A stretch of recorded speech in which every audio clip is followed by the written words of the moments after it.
এদেশ থেকে যত টাকা চুরি হয়েছে এই টাকাগুলো দিয়ে 36টা পদ্মা সেতু বানানো যেত। টের পাচ্ছেন কি বলছি?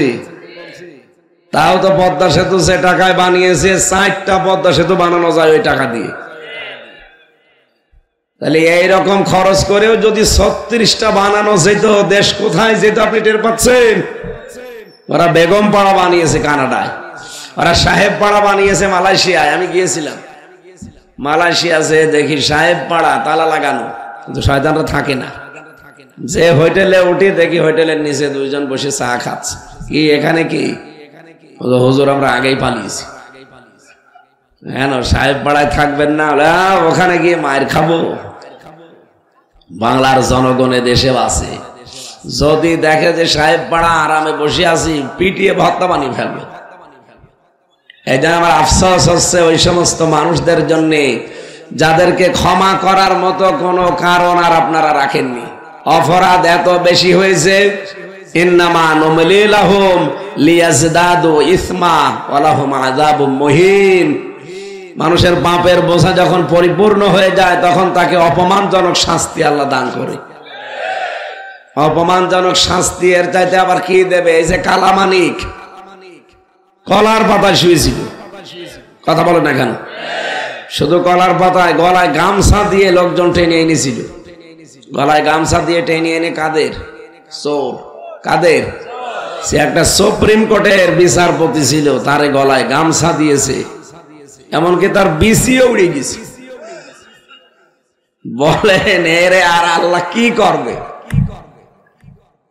মুরব্বীরা আছে, ওস্তাদ আছে, এই জন্য আমি আর নিচে নামতে পারলাম না। বলেন এরে আর আল্লাহ কি অপমান করবে? এখান থেকে যদি কেউ শিক্ষা না নেয়, ধানমন্দির 32 নাম্বার ভাঙা হয়েছে, অনেকে মায়া কান্না করছে, হ্যাঁ ইতিহাস মুছে ফেলতে চান।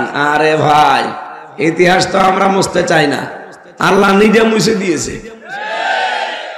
সূরা নমল 19 নাম্বার পারা 20 নাম্বার পৃষ্ঠা 7 নাম্বার লাইনের 52 নাম্বার আয়াতে আছে 32 নাম্বার ভাঙা আছে, হবে, এটা নিশ্চিহ্ন হয়ে যাবে। 1500 বছর আগে আল্লাহ এটা আগে জানিয়েছে। এখন যদি বলেন 32 নাম্বার ধানমন্ডি কোথায় আছে, এখানে আসেন, এই জায়গায় আসেন, কানের নিচে আপনাকে এমন জোরে দেব আপনি সব টের পাবেন। আমি একটু আরবি বলছি, বাংলা দেখেন তো। আল্লাহ রাব্বুল আলামিন বলেন, ফাতিলকা বুয়ুতুহুম খাওয়াতাম বিমা যালামু। আল্লাহ পাক যেন নিজের আঙ্গুল দিয়ে এভাবে দেখাচ্ছেন যে এই সেই ঘরগুলো। বক্তব্য শুরু করার আগে আল্লাহ ফা দিয়েছেন, এরপরে তিলকা শব্দটা রব্বুল আলামিন তার কুদরতি আঙ্গুল এভাবে দিয়ে দেখাচ্ছেন এই সেই বুয়ুত।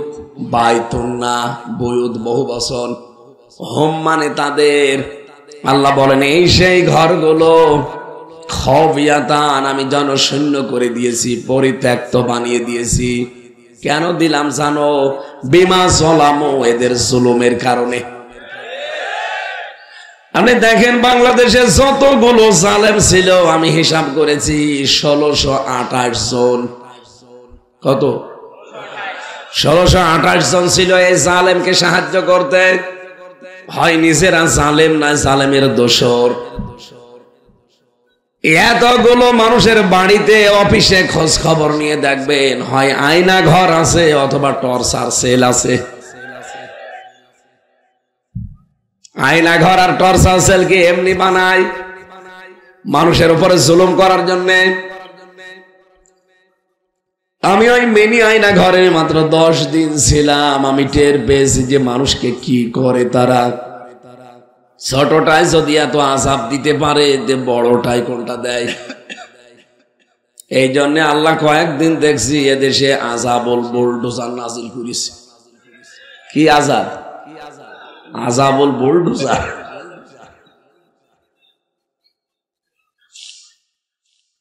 এরকম একটা চেয়ারে বসিয়ে দেয়, হাতের সাথে পায়ের সাথে ক্লিপ লাগিয়ে দেয়, গলার সাথে তার বেঁধে দেয়। এমন একটা মেশিন ওদের আছে, হাতের আঙ্গুল আর পায়ের আঙ্গুলের সাথে মিল করা।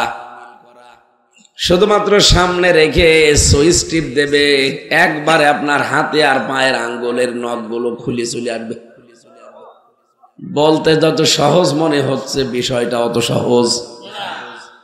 এতটুকু শেষ করে দে না, যখন ফিনকি দিয়ে রক্ত বের হয় তখন আস্তে করে ওর উপরে লবণ ছিটিয়ে দেয়।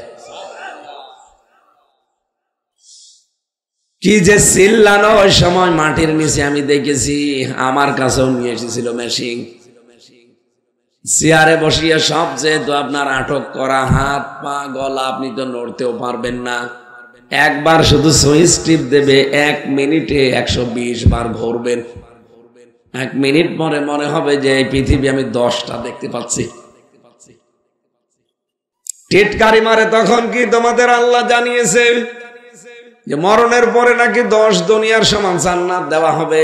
এখন দেখতে পাও, কি জবাব দিবেন বলেন তো? আল্লাহরও ভুল ধরে মাঝে মাঝে।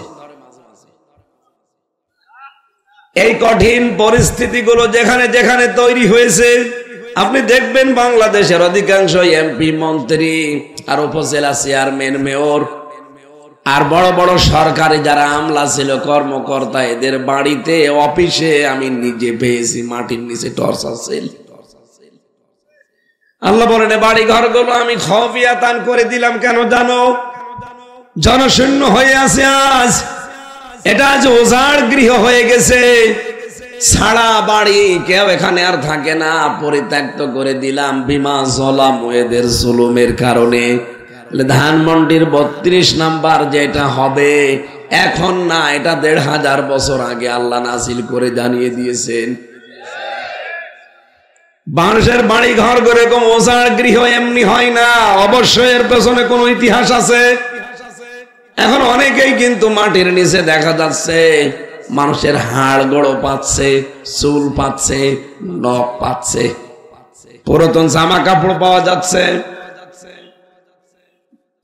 আমি তো ছোটটাই ছিলাম, এর জন্য আমি বড়টার খবর জানি না, কিন্তু ফাঁসির ওই কন্ডেম ছেলে 3টা বছরে অনেকে আমার গোপন কথা জানিয়েছে। 2 বছর, 5 বছর, 7 বছর, 10 বছর পড়ে আছে, কেউ জানে না। হাতের নখগুলো এত বড় বড় হয়ে যায়, চুল দাড়ি গোপ মনে হচ্ছে জঙ্গল থেকে বেরিয়ে আসতেছে। কেউ কেউ দেখতাম আঙ্গুল দিয়ে এই দেওয়ালের সাথে খুশিয়ে খুশিয়ে লিখে রাখে ভাঙ্গা ভাঙ্গা অক্ষরে যে ভাই কেউ যদি বাইরে যেতে পারেন এই নাম্বারটাই অন্তত জানাবেন যে আমি বেশি আছি। আমি জাস্ট 2 বছর, 5 বছর, 7 বছর, 10 বছর আছি, কেউ জানে না। দয়া করে কেউ যেতে পারলে এটা একটু জানাবেন। 1.5-2 মিনিট সময় দেয় মাত্র টয়লেট করার জন্য। সকালে কয়েকটা পচা ছোলা দিয়েছে, তো দুপুর বেলা দিত 1 মোট ভাত, তাও মনে হচ্ছে কেউ মাখিয়ে দিয়েছে। এই কঠিন পরিস্থিতির কারণে আমার মনে হয় আজ জালেমদের বাড়ি ঘর গুলো আজ সব আল্লাহ পরিত্যক্ত বানিয়ে দিচ্ছে। এর বাস্তব প্রমাণ আমার কুষ্টিয়ার হানিফের বাড়ি। ফেব্রুয়ারির 5 তারিখ আবার নতুন করে আর এক গজব নাজিল হয়েছে। 6 মাস আগে একবার আগস্টের 5 তারিখে বিকালে হয়েছিল, আবার ফেব্রুয়ারির 5 তারিখে বিকালে আর একবার হয়েছে। তার মানে আল্লাহ জানাতে চায় যে না, ওর চিহ্ন পর্যন্ত রাখা যাবে না। ফাকতিয়া দাবিরুল কওমিল্লাযিনা যালামু,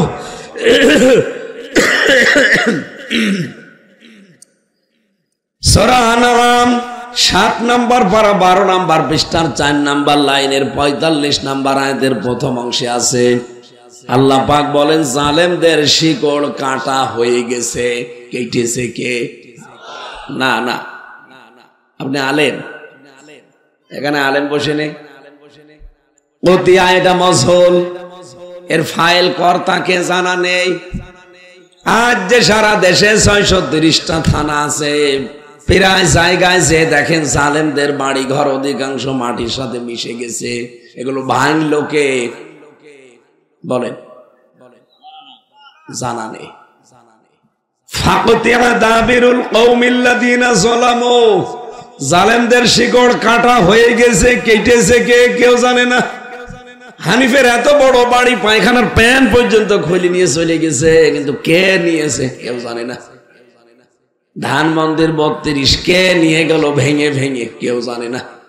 আপনি যে দেখেন কার নামে কেস দেবেন, একজন মানুষেরও নাম পাবেন না। এ পর্যন্ত ছিল জালেমদের। এর পরের শব্দটা আমাদের জন্য, নাকি এটা বলবো না? ইন্না ফি যালিকা লায়াতাল লিকাউমিন ইয়ালামুন। লামে তাকিদ দিয়েছেন আল্লাহ।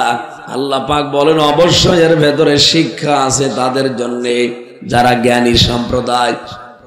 যেহেতু জালেমরা বিদায় নিয়েছে, এদেশে আমরা যারা ওই 14 দল বাদে আছি সবাই কিন্তু কম বেশি মাজলুম। কথা বলেন না কেন? এই মাজলুম মানুষ যারা সামনে চেয়ারে বসবেন, তাদের কিন্তু শিক্ষা এখান থেকে, আপনারাও যদি সামনে জুলুম করেন আপনার বাড়ি 5 বছর পরে শ্মশান হয়ে যাবে।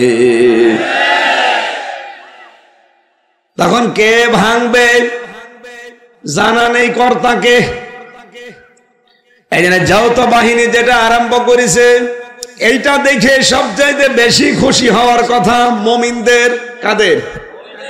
এই বাংলাদেশে আমরা যারা ইমানদার, যারা মুমিন, তারা কিন্তু এই ডেভিল হান্ট এটা শোনার পরে খুশি হয়েছি যে শুরু করেন। কালকে আমি নাটোরে ছিলাম, নাটোরের টিওনো এসেছিল, ওসি এসেছিল, ওনারা বলছে এটা চলতে থাকবে। কখন যে কার বাড়িতে যে আমরা হানা দেই, বিশেষ করে যারা মাদকের ব্যবসায় জড়িত, না চালান, এটা দরকার। এটা মুমিনরা ওয়ালাম্মা রাল মুমিনুন আল আহজাব, মুমিনদের একটা দল যখন দেখতে পেয়েছে যে যৌথ বাহিনী, তারা কিন্তু আনন্দে আত্মহারা হয়েছে, খুশি হয়েছে। তারা বলেছে ক্বালু হাযা মা ওয়া'আদানাল্লাহু ওয়া রাসূলুহু ওয়া সাদাকাল্লাহু ওয়া রাসূলুহু ওয়া মা যাদাহুম ইল্লা ঈমানা ওয়া তাসলিমা। বলেন আল্লাহু আকবার। যৌথ বাহিনীর অভিযান দেখলে খুশি হবে ইমানদারেরা। তারা বলবে এটা আল্লাহ এবং রাসূল যা বলেছে সত্য বলেছে, তাদের কথাগুলো সব সত্য। কিন্তু এটা দেখলে সবচাইতে কষ্ট পাবে, ক্ষতি হবে তাদের যারা খুনি, যারা মাদক ব্যবসায়ী, আর যারা জুলুমবাজ। এই 3টা আগুন যাদের আছে দেখেন, তারা এখন কিন্তু আতঙ্কে আছে। এক কথা বলে না কেন? এই জন্য যৌথ বাহিনী ডেভিল হান্ট যা চালাচ্ছে, শয়তানের খোঁজে চালাক। আমাদের অসুবিধা নেই, কারণ আমরা মাদকের সাথে জড়িত না, খুনের সাথে জড়িত না, আমরা জুলুমের সাথেও সম্পৃক্ত না। বলেন বলুন। এর সাথে যারা আছে তারা এখন এই মোবাইলে এরকম ফোন রেকর্ড করবে, ফোন রেকর্ড কল করবে, নিজেরাই রেকর্ড করবে, আবার নিজেরাই ছাড়বে। আজকে শাওন সাহেবের সাথে আপা এইটাই বলিস, ওরা জানছে যে এটা যদি শুরু হয়ে যায় তাহলে এই দেশে অন্তত ছোটখাটো জালেম আর ছাড় পাবে না। কারণ যত অবৈধ সব তো ওদের। এই 15.5 বছরে এমন কোন অবৈধ কাজ আছে যেটা ওরা করে নাই? এই জন্য আমরা খুশি, যৌথ বাহিনী যেটা আরম্ভ করেছে, আমরা কি বেজার? হ্যাঁ, কিন্তু চাই কোন নিরপরাধ মানুষ, বিশেষ করে যারা চাপে পড়ে হৌকা হৌকা করতো, ওই যে হাজী সেলিমের মতো। হাজী সেলিম আমার সাথে সেদিন কোর্টে ছিল, কথা বলতে পারে না, নৌকা মার্কা নিয়ে দাঁড়াইতো, নৌকাও বলতে পারে না, বলে হৌকা। আজকের এই মাহফিলের আয়োজন করার জন্য সেই মানুষগুলো শ্রম দিলেন, অনেক দিন করতে পারেননি। একেবারে খোলা আকাশের নিচে আজকে মন খুলে আমরা কোরআনের কথা বলতে পারি, শুনতে পারি। এই জন্য জবান দিয়ে বলেন আলহামদুলিল্লাহ। দরুদ আর সালাম পাঠের মাধ্যমে আমরা আরম্ভ করছি আমাদের আজকের আলোচনার বিষয় অভিভাবক। কি বললাম? বলেন বলেন। আপনারা সূরা মায়েদার 55-56 নম্বর আয়াত শুনলেন। এর আলোকে আমরা তাফসীর আকারে কথা বলতে চাই। আল্লাহ রাব্বুল আলামিন বলেন ইন্নামা ওয়ালিয়ুকুমুল্লাহু ওয়া রাসূলুহু ওয়াল্লাযীনা আমানু, অবশ্যই তোমাদের বন্ধু, তোমাদের অভিভাবক আমি আল্লাহ, ওয়া রাসূলুহু এবং আমি আল্লাহর রাসূল তোমাদের বন্ধু অভিভাবক, ওয়াল্লাযীনা আমানু আর তোমাদের ভেতরে যারা ঈমানদার তারা তোমাদের অভিভাবক বন্ধু। অভোলাবাসী ভালো করে খেয়াল করেন, সামনে কিন্তু এরকম সময় আসতেছে আপনি কাকে বন্ধু হিসাবে গ্রহণ করবেন, কাকে অভিভাবক হিসাবে মেনে নেবেন, এ কথা কোরআন বলছে নাকি হামজার বাবার কথা?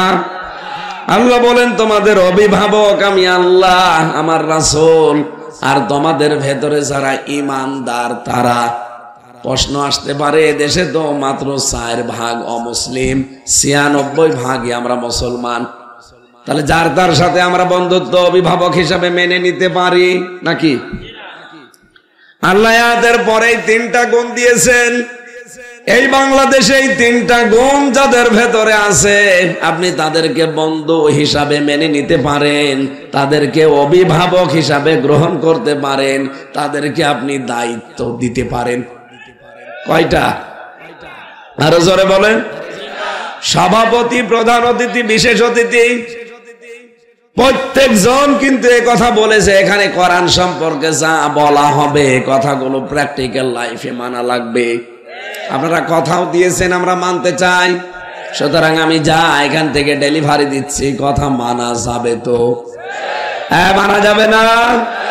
তাহলে আমাদের অভিভাবক 1 নম্বরে কে, 2 নম্বরে, 3 নম্বরে ঈমানদার। তাও যে সে ঈমানদার না, যাদের ভেতরে 3টা গুণ পাওয়া যায়।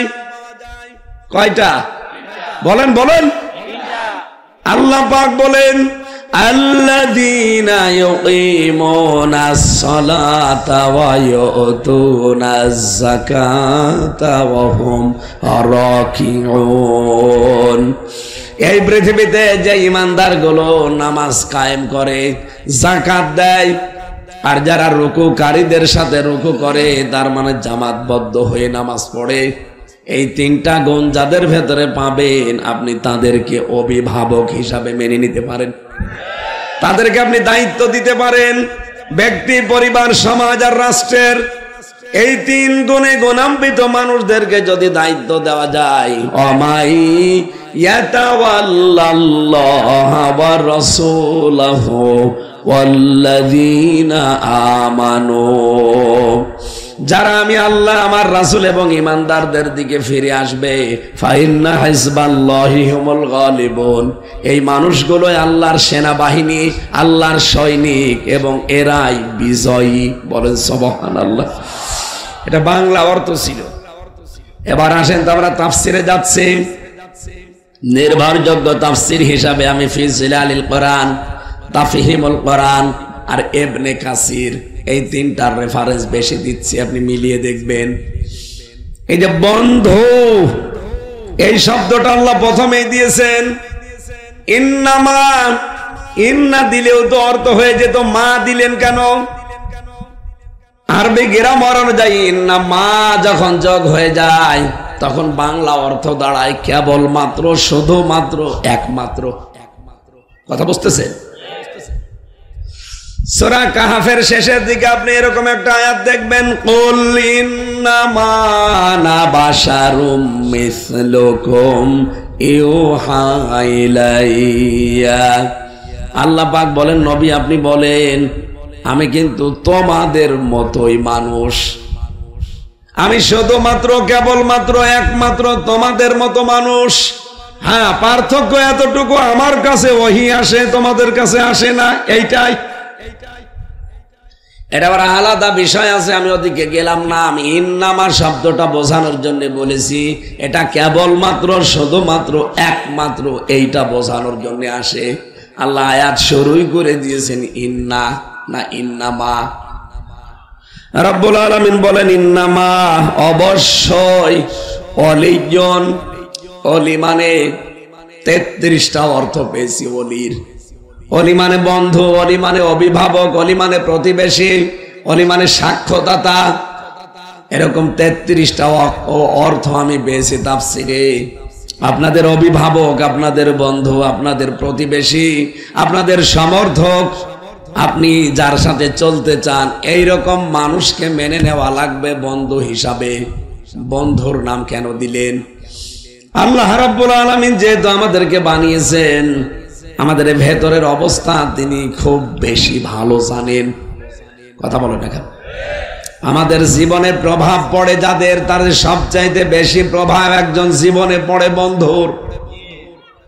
একজন মানুষের জীবনে সবচাইতে বেশি প্রভাব পড়ে হয় বন্ধুর অথবা বান্ধবীর।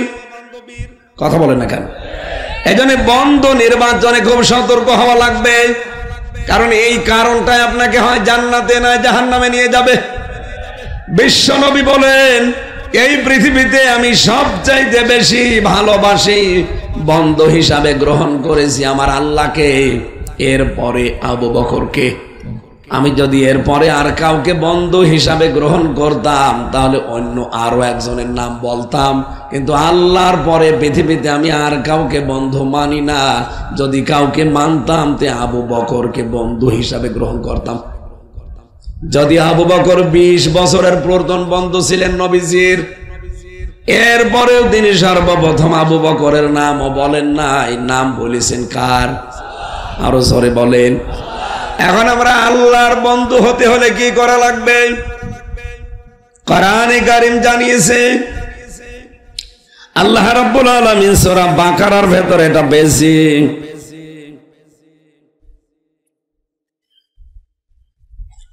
আল্লাহু ওয়ালিয়ুল্লাযীনা আমানু, আল্লাহ বলেন আমি বন্ধু যারা ঈমান আনে আমি নিজে তাদের বন্ধু হয়ে যাই।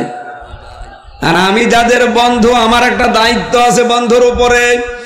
অভোলাবাসে আমরা যারা আল্লাহর বন্ধু হয়েছি, যারা ঈমানের দাবি করছি, এখন দেখেন আপনার ঈমান আগে আছে কিনা। নয়তো আল্লাহ আপনাকে জীবনও বন্ধু হিসাবে মানবে না। বন্ধু হওয়ার জন্য প্রথম শর্ত কি? ঈমান আনা লাগবে। কি এটা বুঝেছে? এই পৃথিবীতে এখন 810 কোটির উপরে মানুষ আছে, মাত্র 175 কোটি আমরা মুসলিম। যাদের ঈমান আছে এই মানুষগুলো দাবি করতে পারি যে আমাদের বন্ধুকে। বাকি যত মানুষ দুনিয়াতে আছে কেউ এই কথা বলতে পারে না আমার বন্ধু আল্লাহ। পারে? কারণ তাদের ঈমান নেই। এখন আমরা যারা ঈমান এনেছি, আমাদের আল্লাহ কিন্তু শর্ত দিয়েছেন, তুমি ঈমানের দাবি করলেই হবে না, ঈমান আনার আগে তোমাকে একটা কাজ ছেড়ে দেওয়া লাগবে। ফামাই ইয়াকফুর বিত্তাগুত ওয়া ইউমিন বিল্লাহ, সূরা বাকারার 256 নম্বর আয়াতের মাঝের অংশে আছে, কোন মানুষ যদি ঈমান আনতে চায় আল্লাহর ঘোষণা তাকে তাগুত ছাড়া লাগবে। তাগুত ছেড়ে দিয়ে যদি ঈমান আনতে পারেন, লাং ফিসামালাহা, জীবন ওই ঈমান ধ্বংস হবে না। এই বাংলাদেশে যারা তাগুত ছেড়ে দিয়ে ঈমান এনেছে, আপনি তাকান তাদের দিকে, তামাম দুনিয়ায় একদিকে গেলেও তাদেরকে জালেমরা টলাতে পারেনি। এই বরিশাল বিভাগের কৃতি সন্তান ডক্টর শফিকুল ইসলাম মাসুদ, এ পটুয়াখালী বাড়ি, 57 দিন রিমান্ডে ছিল। এমন কোন জায়গা নেই যে তাকে পিটানো হয়নি। তার এই হাঁটু হাড়ের 360টা হাড় আছে শরীরে, এমন কোন জায়গা নেই যেখানে প্রশাসন পিটায়নি। সব গুঁড়ো গুঁড়ো করে ফেলেছে। বাংলার ইতিহাসে 57 দিন রিমান্ডে থাকার পরে একটা যুবক মানুষ কোর্টে উঠতে পারে না, পুলিশে ধরে নিয়ে যায়, হুইল চেয়ারে নিয়ে যায়। বলেন তো, এত কিছু করার পরও জালেমরা তাকে এক চুল টলাতে পেরেছে? সে ঈমান এনেছিল কিন্তু তাগুত ছেড়ে দিয়ে। কথা বলেন না কেন? বাংলাদেশে বহু মানুষকে আমরা ঈমানের দাবি করতে দেখছি, বহু হাসি, বহু আলেম, বহু পীর, বহু নামাজি, তারা ঈমানের দাবিও করে কিন্তু তাগুত ছেড়ে না দিয়ে, তাগুতের সাথে সম্পর্ক রেখে ঈমানের দাবি করে। এজন্য ঝড় উঠলে তাদের ঈমান আগেই লিভে যায়। বাইতুল মুকাররমের সাবেক খতিব ইমানের দাবি করতো, অথচ নৌকা মার্কা নিয়ে দাঁড়াইতো। তোর ইমান থাকে কি করে? আপনি আন্দাজের বিশ্বাস না করে বাস্তবতায় বলেন, যে লোকটা নৌকা মার্কা নিয়ে দাঁড়াতে পারে, ও দেখছে যে 3 বারের 1 বারও ভোট হয় না। এত অত্যাচার, জুলুম, নির্যাতন চলছে একটা মানুষের ক্ষমতাকে কুক্ষিগত করার জন্য। তারপর আপনি জেনে শুনে নৌকা মার্কায় দাঁড়াতে গেলেন কোন কারণে? আপনার যে ইমান নেই এইটাই তার প্রমাণ। আবার ইমামতি করতে গেছে, ইমান নেই, ইমামতি করতে গেছে। এই জন্যই তো জনগণ মেনে নেয়নি। পরে আবার গেছে, পিটিয়েছে জুতা দিয়ে। পরের দিন আবার স্ট্যাটাস দিয়েছে, জুতা মেরেছে কিন্তু আমার গায়ে লাগেনি। শয়তান। এরকম বহু মানুষ এই দেশে আমরা দেখতে পেলাম, তারা ইমানের দাবি করেছে কিন্তু তাগুত ছেড়ে না দিয়ে এদের ঝড় উঠেছে ঢাকায়, গোপালগঞ্জ থেকে ইমান শেষ। কথা বলেন না কেন?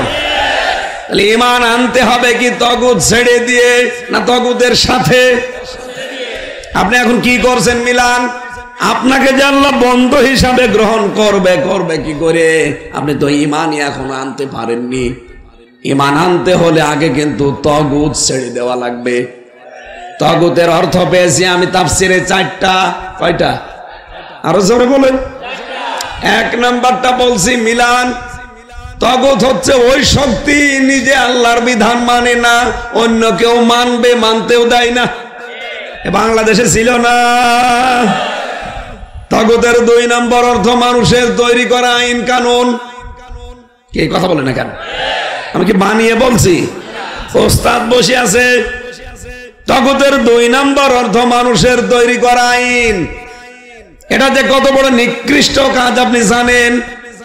শয়তান আল্লাহর একটা বিধান শুধু মানে নাই, কিন্তু আল্লাহর বিধানের এগেনস্টে নতুন বিধান তৈরি করে নাই। কিন্তু এই দেশে যারা আল্লাহর বিধান মানে না, নতুন করে আল্লাহর বিধানের বিপরীতে বিধান তৈরি করে আল্লাহর বান্দাদের উপরে চাপিয়ে দিতে চায়, এগুলো আরো বড় শয়তান। সুতরাং ডক্টর কামাল তার লিখিত সংবিধান যেটা 54 বছর বাংলাদেশে চলছে, 17 বার এটা পরিবর্তন হয়েছে, কিন্তু কাঙ্ক্ষিত মানের শান্তি এই দেশে দিতে, আরো জোরে বলেন, ওই সংবিধান অনুযায়ী বিচার হয়। ওইটা বিচার করে এই দেশের মানুষকে দেখি জেলে পাঠায়। চোর এই দেশে জেলে গেলে ডাকাত হয়ে বের হয়, ডাকাত গেলে খুনি হয়ে বের হয়। আমি নিজে দেখেছি এক গাঁজাখোরকে জেলে দিয়েছে, আমার নিচতলায় ছিল। ও শয়তান জেলের ভেতরে যে গাঁজা গাছ লাগিয়েছে। জেলার এসে একদিন বলছে, ওই তুই গাঁজার গাছ ভেতরে লাগালি, পেলি কোথায়? স্যার আমি এই যে কোর্টে গিয়েছিলাম মামলার হাজিরা দিতে, আর আমার তো অনেক শুভাকাঙ্ক্ষী বাইরে আছে, তারা আসার সময় একটা টোপলা দিয়েছিল গাঁজার বীজ, ওটা আমি মুখের এই জায়গায় নিয়েছিলাম, মেশিনে ধরা পড়িনি। ভেতরে এসে গাছ আমি এই টপের উপরে লাগিয়েছি, দেখেন 2 মাসে কত বড় হয়েছে। জেলার বলছে, শয়তান তোরে আমি আর কোথায় দেব? গাঁজা খাওয়ার কারণে পুলিশ তোরে ধীরে জেলে দিল, আমি তোরে কন্ডেম সেলের ভেতরে রাখলাম, আর এখানেই তুই গাঁজার গাছ লাগালি, আবার 2 মাস হয়ে গেছে। তোরে আর কোন জায়গায় দেওয়ার কায়দা নেই, তোরে দিতে হলে স্বর্গে দেওয়া লাগবে। ওই হিন্দু তো জেলার দেবদুলাল, হিন্দু বেটাও তার জান্নাত বিশ্বাস করে না, এই জন্য বলছে তোরে যদি দেওয়া লাগে এখন স্বর্গে দেওয়া লাগবে। ও বাংলার মানুষের আর রেকর্ড হচ্ছে, সারা পৃথিবীতে এখন ছড়াচ্ছে, লাইভ চলছে। যেহেতু আজকে আমার সামনে মাত্র এই 10-20 হাজার মানুষ না, আমার সামনে এখন বাংলার 18 কোটি মানুষ। সবাইকে বলছি 58-54 বছর ডক্টর কামালের লেখা মানুষের তৈরি করা সংবিধান দিয়ে কিছুই পাইনি আমরা, তাও 17 বার এটা পরিবর্তন হয়েছে। এ কোরআনে কারিমে আমার আল্লাহ একটা সংবিধান দিয়েছেন, সূরা ফুরকান, 77টা আয়াত আছে, 73টা ধারা আছে। আপনি এই 73টা ধারা দিয়ে বাংলাদেশের সংবিধান তৈরি করেন, 41 সাল টার্গেট দেওয়া লাগবে না? এই ৭৩টা ধারা দিয়ে যদি বাংলাদেশের সংবিধান প্রণয়ন করা হয় ৪১ ঘন্টায় বাংলাদেশ মিনি জান্নাত হয়ে যাবে। এটা আমরা চাই না সামনে, যেহেতু সামনে রমজান মাস আর কোরআনে কারিমের নাম ফুরকান। ফুরকান মানে সংবিধান, ফুরকান মানে সত্য মিথ্যার পার্থক্যকারী। সংস্কার যখন আরম্ভ হয়ে গেছে, আমরা যারা দায়িত্বে আছে আহ্বান জানাতে চাই, খুব তাড়াতাড়ি বাংলার সংবিধান কোরআনে কারিম করা হোক। এটা কারা চান দেখি? লিল্লাহে তাকবীর।